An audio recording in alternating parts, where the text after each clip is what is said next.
정격 인터뷰 2부에서는 정치 구단이라는 별칭을 갖고 계시죠. 박지원 민주당 의원 만나봅니다. 의원님 어서 오세요. 네, 안녕하세요. 공식 선거운동 중반전입니다. 이재명 후보, 김문수 후보 두 후보의 유세 좀 총평을 해주시면 어떻습니까? 뭐 다 열심히 하는데 앞으로 집권을 하면은 어떤 일을 하겠다는 비전 제시를 이재명 대표는 계속 공약 중심으로 발표를 하는데 김문수 후보는 윤석열 변명, 김건희, 옹호 그리고 이재명 비난으로 일관하는 거 보면은 좀 한심한 것 같아요. 그렇게 보고 계시군요. 이 발언 수위를 보면 김문수 후보는 좀 말이 거칠어지는 것 같은데 이재명 후보는 상대적으로는 좀 절제된 모습입니다. 어떻게 느끼세요? 아무래도 이재명 후보는 좀 압도적 우위를 점하고 있으니까 부자가 몸조심해야죠. 그리고 지난 3년간 계속 검증을 받아왔잖아요. 그전 선거도 그러했지만은 그렇기 때문에 또 내란 종식을 어떻게 하고 사회 개혁을 민생 경제를 어떻게 하겠다, 남북 관계를 어떻게 하겠다 하는 비전 중심으로 나갈 수밖에 없고 김문수 후보는 늦게 출발했기 때문에 또 당내가 복잡하잖아요. 윤석열, 김건희가 아무리 선거운동 해준다 하더라도 어려우니까 좀 독해질 수밖에 없고 본래 김문수 후보가 독종이에요. 선거운동을 해주는 겁니까? 방해하는 겁니까? 저는 윤석열 대통령이 탈당 성명서를 보고 아 김문수 후보 선대위원장으로 취임했구나. 그런데 어제 영화 보러 가는 것을 보고 이재명 후보 선거운동원으로 등록했나? 그 지금 뭐 하는 짓입니까? 내란 때문에 대통령이 파면되고 재판받는 사람이 내란을 계속하고 있어요. 그 영화를 보고 계엄을 선포하는 것을 보고 일어서서 박수를 쳐? 이제 부정선거를 얘기하는 다큐멘터리 영화였죠. 글쎄요. 네. 네. 그리고 부정선거는 당신이 부정선거로 당선했습니까? 당신이 대통령으로 있을 때 총선을 부정선거를 자행했습니까? 특히요. 제가 국회에서 가장 많이 한 얘기인데요. 현 선관위 사무총장이 네. 윤석열 대통령의 절친이에요. 법대 동기고. 그래서 어떻게 중립적인 선관위 사무총장을 대통령이 그렇게 임명하느냐 했는데 그분이 국회 나와서 어떤 경우에도 부정선거 아니다. 시스템상 할 수가 없는 거예요.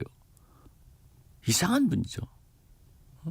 저런 거 보면은 저는 검찰도 내란을 선동하고 다니고 지속하고 있기 때문에 구속해야 된다고 생각하고 사법부에서도 내란 종식을 위해서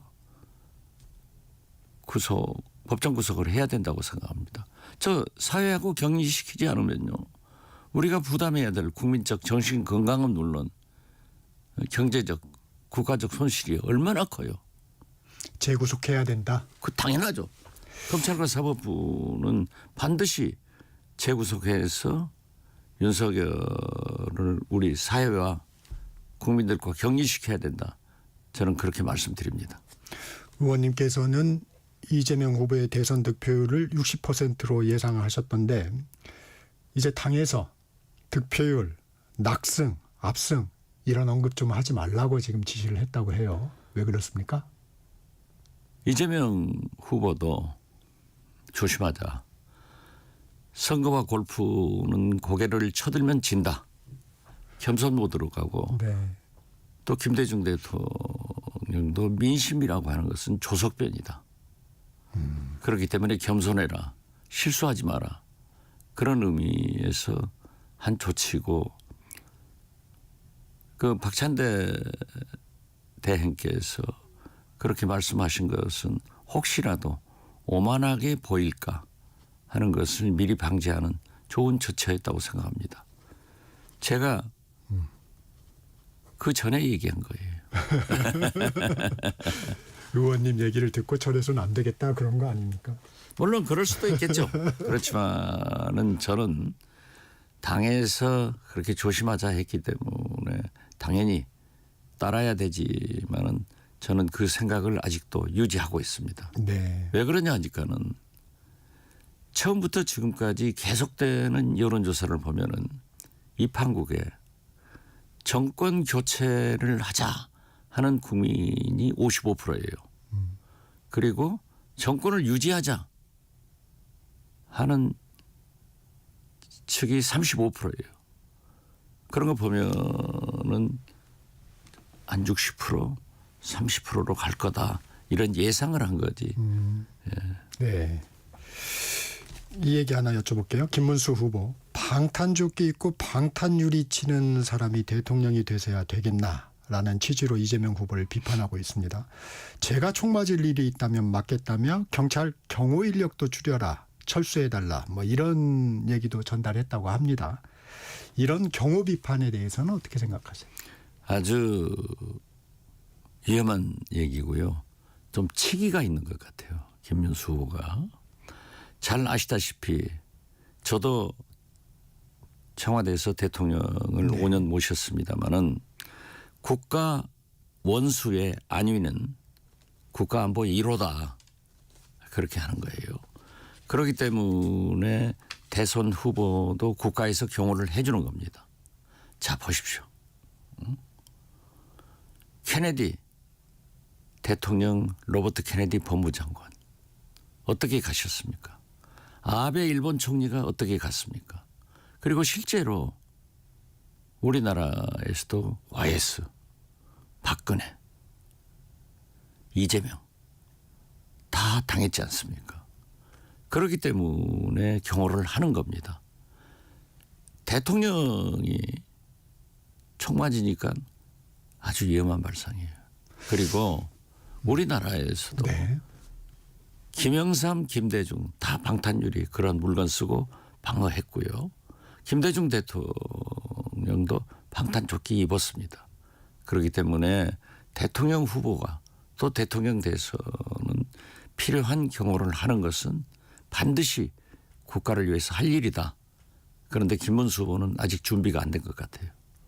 그게 후보 때 그런 일이 있었습니까? 그렇죠. 아니야, 후보 때 그랬었습니까? 예전 대통령 DJ나 YSDJ 다 방탄유리 막았잖아요. 그 판때기 가지고 옛날에는 제가 그 수행하고 대통령이 다녔죠. 돼서가 아니고 아니고 후보 때 다 그랬죠. 후보 그리고 때. 김대중 후보도 방탄조끼 입고 제가 제일 잘 알지 않겠어요. 그러니까 그 과거에는 김대중 대통령 후보 때 경찰 경호가 그렇게 약했어요. 그러니까 경찰 우리 민주당에서는 경호 책임자로 김옥두 전 사무총장이 책임을 지고 있었는데 그 에피소드입니다마는 네. 후보 옆에 사진 기자들 그다음에 볼펜 기자들 네. 이렇게 배치를 하면은 제일 경호가 잘 돼요. 그러니까 기자들은 또 근접 취재를 하니까 좋다고 하는데 좋아하죠. 네. 김옥두 총장은 회심의 미소를 하죠. 우리 경호예요, 경호. 그러니까 호텔에서 지방에서 주무실 때 옆방 같은 층에는 전부 사진 기자를 제일 전면에 하고 이면으로 볼펜 기자를 하면은 우리 민주당 중진 의원들이 왜 우리는 다른 층으로 다른 곳으로 보내냐 하고 불만을 하지만은 제가 많이 당했습니다. 그렇지만 그런 경우도 했어요. 그것도 다 전략이 있었군요. 그렇죠. 예. 네. 민주당 김민석 중앙선대위 상임 공동선대위원장이 이 대선 후보 찬조연설에서 이렇게 얘기했어요. 이재명은 김대중의 길을 갈 것이라며 이념을 넘어 실용으로 어깨동무하고 나라를 살릴 것이라고 말했습니다. 김대중의 길을 간다. 이게 김민석 수석 최고위원은 김대중 대통령이 피캅에서 정치 입문을 했고 우리 동교동계에서 같이 일했습니다. 누구보다도 김대중을 잘 알죠. 그리고 저도 맨 처음부터 이재명은 제2의 김대중이다.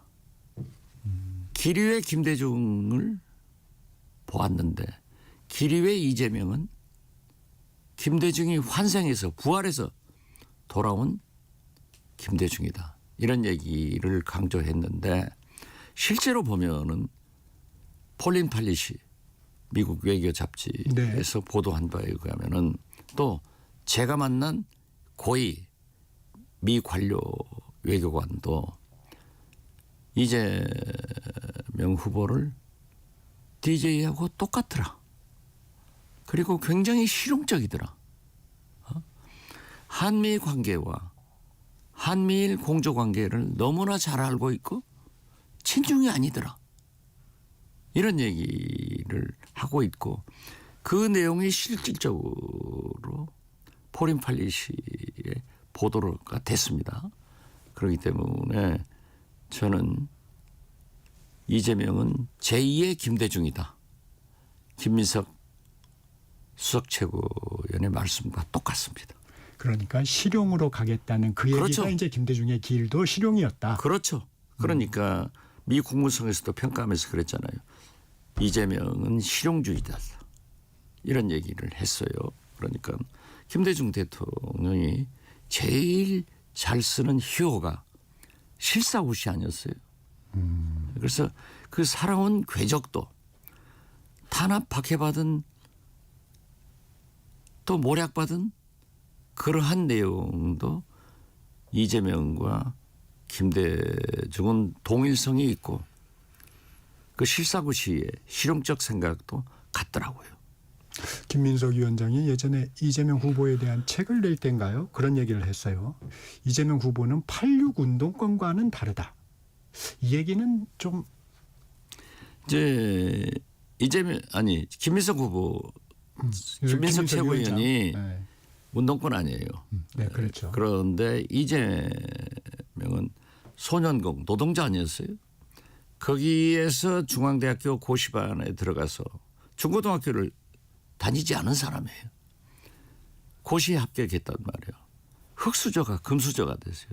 지금도 로스쿨 나오면 좋은데 그때 당시 고등고시 합격하면 어떻게 됐어요? 그렇죠. 마을에서 잔치하고 그러나 뭐. 그 금수저의 길을 그 막노동한 흑수저가 버리고 다시 성남 흑수저로 내려와서 노동운동을 했기 때문에 좀 다르죠. 이 보수 인사들이 민주당으로 모여들고 있습니다. 어떤 이유인가요? 저는 좋은 현상이라고 봅니다. 되는 집안은 많이 오잖아요. 지금 국민의힘 김문수 후보한테 누가 갔다는 사람이 있어요? 떠나는 사람만 있지. 그래서 저는 이번 선거는 내란 종식이냐 내란 계속이냐예요. 내란 종식을 원하는 사람들은 김정은만 아니면은 다 민주당으로 합치자. 그래서 내란을 종식시켜서 민주주의와 남북관계와 민생경제를 살려야 된다. 여기서 쓰러지면은 망하면은 우리나라 희망 없다. 그런 생각을 갖습니다. 의원님 그런 얘기도 있어요. 이제 이재명 대세론을 믿는 철새다. 정치 활로를 찾기 위한 기회주의적 행태다. 이런 비판도 있습니다. 철새면 어떻습니까? 좋은 철새면 좋죠. 그렇잖아요. 나쁜 철새, 해악을 하는 사람들 같으면 우리 민주당에서 안 받죠. 앞으로도 그리고 더 중요한 것은요. 네. 8월 14일 날 대한독립 만세를 부르면 독립지사입니다. 8월 16일 날 대한독립 만세를 부르면 독립지사는 아니에요. 네. 앞으로도 깜짝 놀랄 만한 인사가 있을까요? 저는 잘 모르겠어요. 의원님이 가장 많이 알고 계실 것 아니요. 같은데. 저는 홍준표 시장이 뭐 민주당으로 들어오고 네. 총리가 된다 아, 했을 예. 때 그런 보도가 있었잖아요. 네네.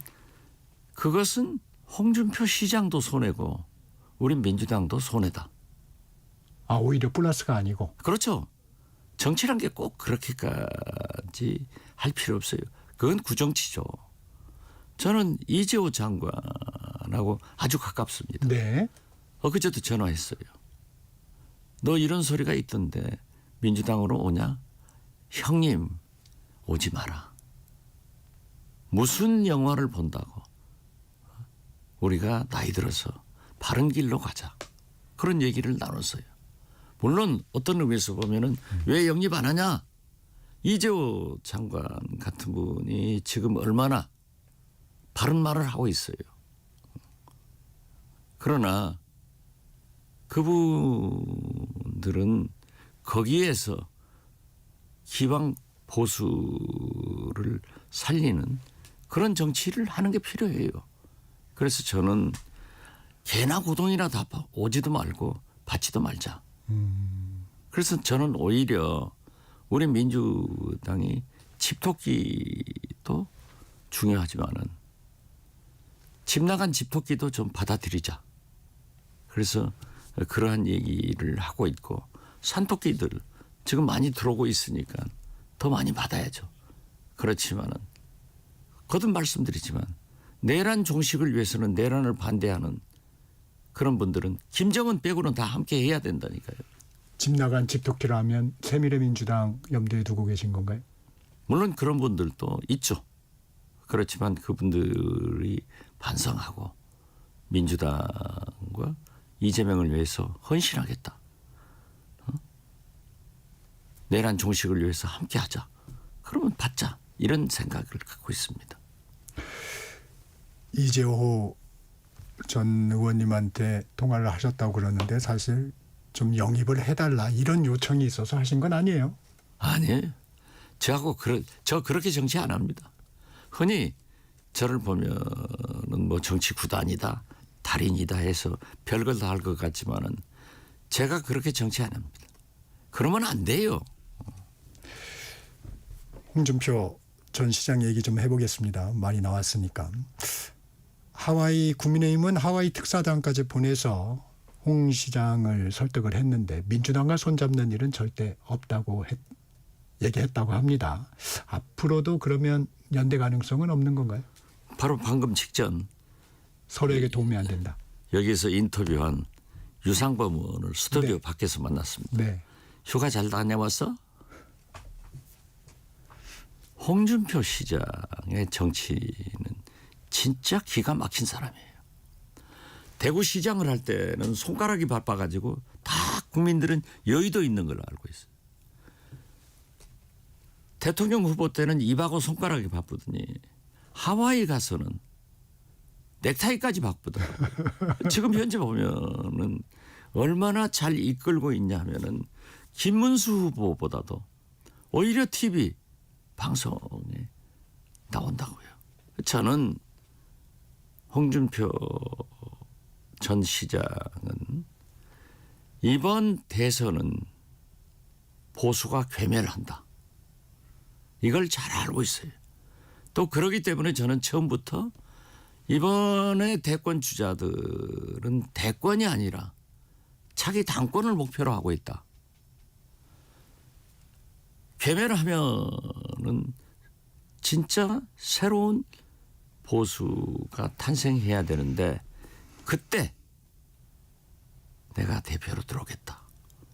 총계 은퇴 선언했는데 다시 재개하는 거니까? 표고동 심은 뜻이 있습니다. 저는 정계 은퇴 탈당한 것은 지금 명태군 KT의 관계 있잖아요. 그 검찰 수사도 좀 피하고. 근데 이 얘기 지금 그 같은 맥락인 것 같은데 이 당권 얘기를 하시니까 국민의힘 친윤석열계 인사들이 이준석 후보 측에 김문수 후보와의 단일화를 제안하면서 이준석 후보에게 차기 당권을 약속했다. 들어와라. 뭐 이런 얘기를 했다고 그래요. 별 얘기 다 하겠죠. 그런데 이준석 후보가 또 속겠어요? 특히 친윤 세력한테? 이준석 후보는 보수를 표방하면서도 윤석열과는 완전히 매별하고 내란을 반대하는 확실한 입장을 가지고 있잖아요. 지금 안철수 의원이 오늘 이준석 후보를 만나서 철수시킨다는데 안철수 의원은 본래 철수 전문가니까 노력은 하겠지만은 자신은 철수하더라도 이준석은 철수하지 않습니다. 저는 이준석 후보가 만약 10% 내외의 득표만 받는다 하면은 네. 미래가 있는 진짜 한국의 케네디 같은 그런 미래를 보장받는 길인데 여기에서 철수해요? 단일화해요? 이건 구정치예요. 그리고 내란 세력하고 어떻게 손잡아요? 자기 철학을 버리는 거예요. 그래서 저는 적어도 이준석 후보하고 비교적 얘기를 많이 했는데 네. 이번에 낙선하더라도 좋은 이미지, 특히 그 명석한 두뇌로 좋은 메시지를 남겨라. 이런 얘기를 수차했는데 지난번 TV 토론에서 실패했어요. 깐죽거렸단 말이에요. 이건 아니에요. 이준석 메시지는 미래지향적이고 진짜 크게 젊게 그렇게 봐야 되는데 그래서 이번에는 좀 잘해주기 바라고 그가 결정할 문제이지만은 제가 볼 때 단연코 단일화는 없을 것이다. 그렇게 단일화를 김문수 후보는 단일화가 전문이니까 한덕수하고도 이렇게 했기 때문에 그렇게 하고 싶으면은 김문수 후보가 이준석으로 단일화해주면 길은 있을 거예요. 그런데 이제 지금은 지지율 격차가 좀 큽니다. 하지만 지지율이 김문수 후보하고 이준석 후보의 지지율을 합치니까 이재명 후보를 이길 수도 있겠다. 이렇게 되면 단일화 압박이 이준석 후보한테도 좀 세게 들어오지 않겠습니까? 그러한 일이 물론 칩토키가 뭉쳐가고 진영 논리로 선거가 이루어진다고 하면은 앞으로도 지금 선거가 13일 남았죠? 네. 그러면은 태양도 앞으로 12번 뜨고 13번 져요. 달도 지고 뜨고 많은 변화가 있을 건데 국민의 결정은 모르죠. 그래서 아까도 이재명 대표가 골프하고 선거는 고개 쳐들면 진다. 겸손하자는 건 아니에요. DJ도 민심은 하루아침에 간다. 조석변이다. 확 간다. 실수하지 마라. 이런 변수가 있을 수는 있지만은 저는 아주 적다. 그렇게 봅니다. 그리고 단일화도 그러한 일이 일어나지 않을 것이다. 이준석 후보도 제3정당의 힘듦, 뭐라고 할까요? 고난이라고 그럴까요? 한계. 이런 부분을 좀 체감하지 않겠습니까? 그러니까 이번에는요. 대선이 끝나면은 보수 세력이 해체 모입니다. 어떻게 내란 세력들하고 같이 갑니까? 거기를 손절해야 되는 거예요. 윤석열 영화 보고 저러고 다니는 박수치고 다니는 이걸 이 사람들하고 같이 갈 수는 없는 거예요. 그래서 저는 선거에 패배하면은 처음부터 제가 얘기한 게 국민의힘 대권 주자들은 당권 주자들이다. 그래서 저는 국민이 역사가 내란 세력 국민의힘을 역사 속으로 밀어 넣어줄 겁니다. 그러면 새로운 보수 세력이 탄생할 때 그때 이준석의 길이 있다. 저는 그렇게 보죠. 한동훈 전 대표가 동반 유세를 안 하고 개별 유세로 지원하는 것도 그런 당권을 염두에 둔 행보라고 볼 수 있는 건가요? 당연하죠. 그렇지만 한동훈 전 대표는 간동훈이에요. 국민 뜻대로 해서 윤석열 뜻대로. 국민이 먼저입니다. 해서 윤석열 먼저입니다. 윤석열 간도 보고 국민 간도 보고 그러다 계속 실패했지 않습니까? 자, 자기가 국민의힘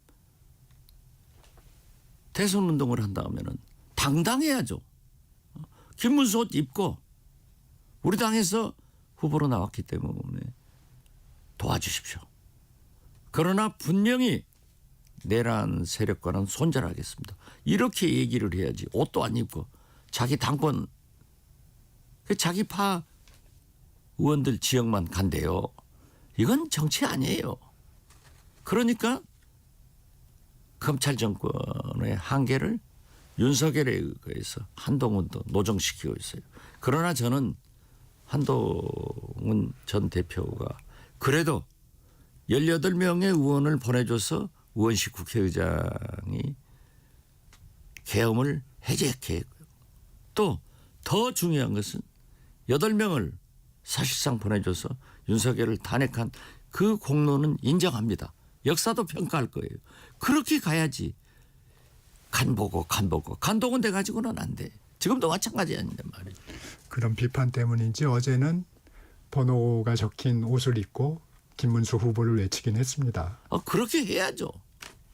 저는 제가 아까 이재호, 홍준표 얘기하듯이 네. 지금 술수를 써서 머리 써서 정치하는 게 아니에요.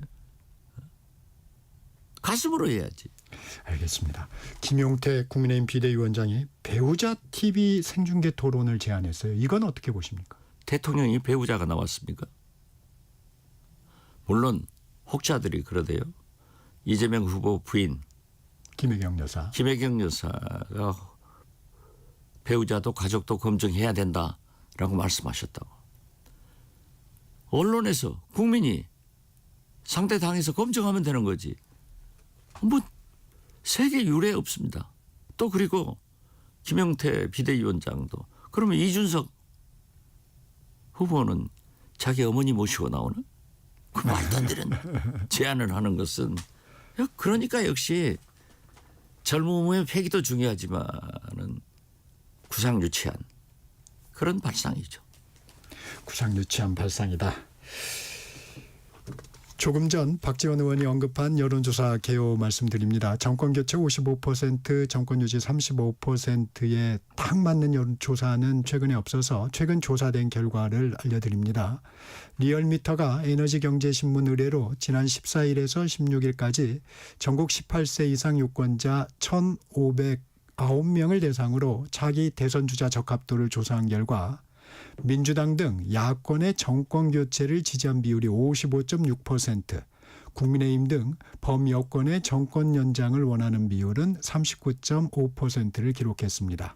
자세한 내용은 중앙선거여론조사심의위원회 홈페이지를 참조하시기 바랍니다. 의원님 오늘은 아쉽지만 여기까지. 그것이 처음부터 지금까지 계속되는 여론조사더라고요. 네. 오늘은 아쉽지만 여기까지 들어야 될 것 같습니다. 지금까지 박지원 민주당 의원이었습니다. 고맙습니다. 감사합니다. 정책시사 2부 여기서 마칩니다. 잠시 후 3부에서 뵙겠습니다.